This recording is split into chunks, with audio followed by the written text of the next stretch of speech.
And shortly after OPEC Plus agreed to a massive output increase, oil prices fell, and the supply hike adds to worries about a worldwide glut of energy.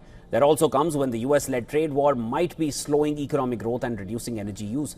Benchmark Brent crude fell towards $69 per barrel after the oil cartel increased supply by an additional 547,000 barrels a day for the month of September. It is unclear if more restrictions on supplies will be eased. After a 3-month upswing, crude oil prices fell last Friday on fears that the world's biggest economy was slowing down due to the Trump administration's slew of tariffs. However, market participants are eyeing the US action on Russian oil exports to countries like India and other purchasers to put further pressure on Moscow to end the Ukraine war.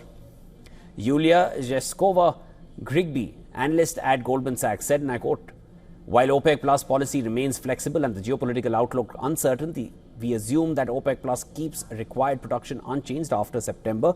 The bank retained forecasts for Brent crude to average $64 a barrel by the end of this year, followed by a drop to $56 next year. A production increase for September will fully reverse a cutback enacted by a subgroup of 8 alliance members, including Russia and Saudi Arabia, in 2023.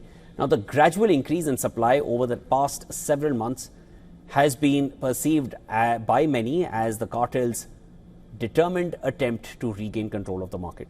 Chris Weston, head of research at Pepperstone Group in Melbourne, said the initial reaction on the crude futures reopen was to sell. Where OPEC Plus goes from here is attracting debate, with investors also focused on potential sanctions on Russia and its trading partners, inventory levels, as well as US economic activity.